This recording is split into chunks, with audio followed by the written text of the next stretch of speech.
I want to take a few moments and talk about the Lightroom mobile app that just came out yesterday. This is a new app that right now is only iPad only, so mobile is a little ambitious, but let's hope that it's coming on Android soon. It is also coming on the iPhone soon as well. But if you're an Android user, take a moment to go over to their website. I'll leave a link down below, the best place I think to give them some feedback and let them know that you're an Android user and you want this app. So here we are, we're looking at it. I'm screencasting my iPad, and but let's start over in Lightroom. You need to have Lightroom 5.4. So here I am in Lightroom 5.4. This is a free download if you have never tried Lightroom before. If you're a Lightroom 5, if you've purchased Lightroom 5, whoopsie, it's a free upgrade. And if you are the Creative Cloud member subscriber, it's $9.99 a month. It gets you Lightroom and Photoshop, and that is what you need to continue using this setup, Lightroom on the iPad, past 30 days. It is only available to Creative Cloud members past 30 days. 30-day free trial. Then after that. Now, there's a lot of discussion and a good bit of people that are discouraged by the renting software idea. I don't want to get into that discussion right now. In this, we're going to look at this app and talk about it is what it is, but it does seem like that's the model we're going with, and we're along for the ride. But let them know if you're really unhappy about that. That's also something you can give them feedback on. Okay, here I am in Lightroom 5.4. The first thing you do when you install Lightroom 5.4, or run it the first time, is to log in with your Creative Cloud information. And I've done that right here, and now instead of just saying Adobe Lightroom 5, it's got my name.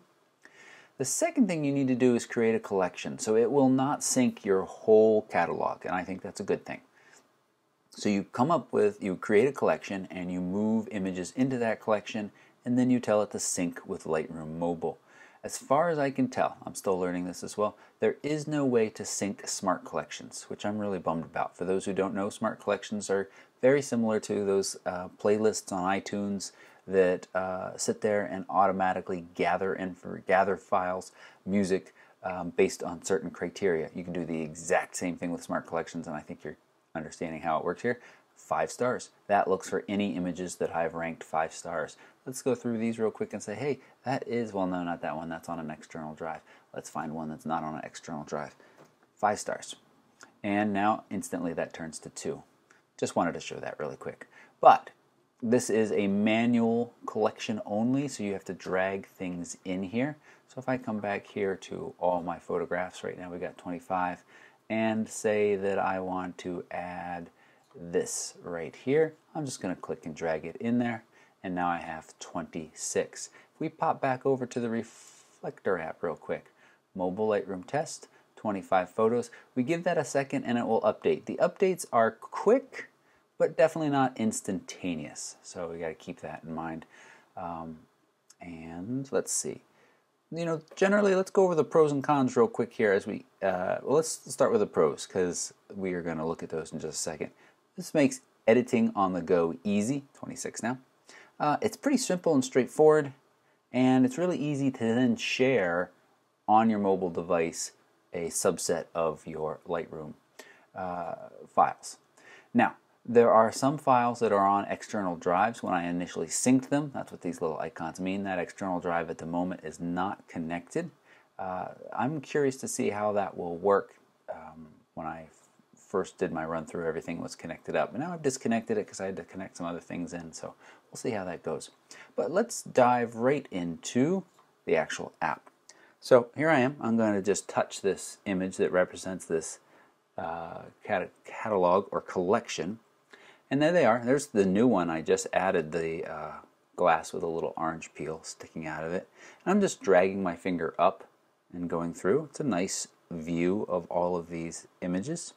And if I do a single tap on any one of them, it opens it up. Now, some of you who follow me on Instagram, you may have seen this before. And when I initially opened this image, it had all of the changes that I had made in Lightroom, the first being making it a square 1-to-1. But then in playing with it, I reset that and brought it all the way back. So your history, these images, this is true of Lightroom and this is true of the iPad app, all of your changes are non-destructive. At any time you can go all the way back to what it looked like when you imported it. So let's do some things to this duck. Nice things, photographic things. So first button I'm going to show you brings up the film strip across the bottom, so you can just scroll through and look at other images and pull up a different image if you want. But let's stay with the duck for now. So I'm just tapping back on the duck. And you can see it loads quite quickly. And up in the top right corner there's a little dot running that lets you know that it's loading. Now I'm going to double tap on the duck one time, two finger single tap. And that brings up your metadata. Shows you what I shot this with, and also shows you your histogram. And you can tap again to remove the histogram, leave the metadata, tap again, vice versa, tap again, it all goes away. Now, next button over, this is the one most of you are waiting for. This is our basic editing panel. So this brings me to my first con, and I might be being too harsh here, but I just want to say it, that you're really only provided the basic panel for editing. You don't have, let's look over here real quick and let's dive into Develop module. So the options that we see at the bottom of the iPad app are these options right here in the basic panel. We don't have these panels down below. Let's go back to here.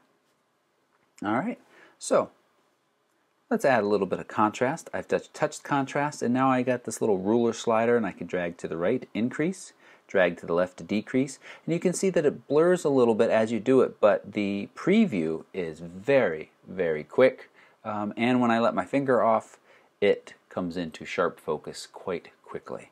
That's a little bit too much contrast. I'm going to back it down just a little bit. I'm going to go to my highlights now, and I'm going to decrease my highlights just a little. My shadows, I'm going to bring up just a little. And I'm going to add a little bit of clarity. Now I have an auto import preset that adds 15 clarity automatically, but when I reset this image, as I said, it's non-destructive, it resets it all the way back. Let's add a little, about 20. And maybe just a touch of vibrance to bring out the color that that duck really was, and a touch of saturation. And you can see that I can go to previous or reset. So let's tap that again to make that go away. That looks good. I'm happy with that. We're going to come back. Well, let's do our next step. So this opens up your your presets that are available to you in Lightroom. Not your presets though, so that brings me to another con. These are kind of your standard default presets, almost Instagram-like filters, lots more of them. And you can see they give you nice previews of what it's going to look like, small previews, and you can go through and try different ones and always do undo. Bottom right corner is a little undo button. So let's do a one that I don't like very much right now, cross process. There we go. I think that looks pretty hideous for this duck. I don't like it. I can hit the undo button and it undid the apply cross process and brought me back to my other settings. If you have your own presets, ones you've bought, ones you've created, those do not appear here. That's something else I think people should start leaving feedback by. Last button is cropping. You have your aspect ratios. If I was going to put this on Instagram, I'd do 1:1, and then I could just click and drag to pick where I want to put the duck. Or I can hit this little unlock button. Oh, it was already unlocked. To go to free, and then you have the option, I'm just dragging on the bottom right corner. You have the option of doing that however you want. But let's go back to 1:1, and let's make it back to 1:1. Then touch the lock to make sure, and now you can see that it nicely stays in that aspect ratio. And touching the button again, the crop button, will bring you back to that. Now let's swipe to the right and bring up a new image. Let's go into our settings right here, and let's hit previous. There we go. Took a minute to load.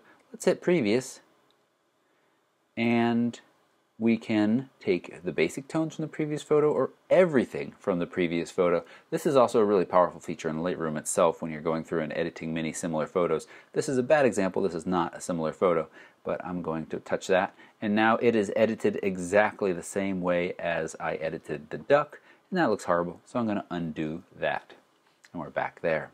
Now, let's go back, top left corner, little arrow, bring us back to this screen.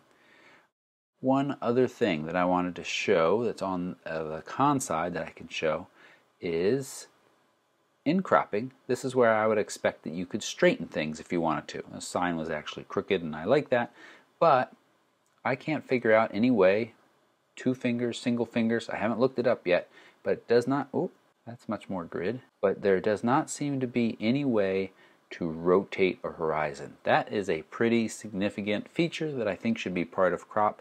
I should be able to rotate this image, but I can't. I can just crop it. I don't know if I've shared this on Instagram yet, so let's go ahead and say 1:1.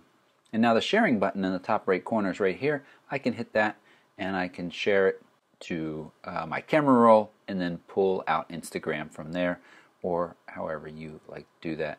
You could also remove it from this collection and start a slideshow as well that will play through all of the images you have in this collection. And then touching. Oh, let's try a 2-finger swipe. What do we get?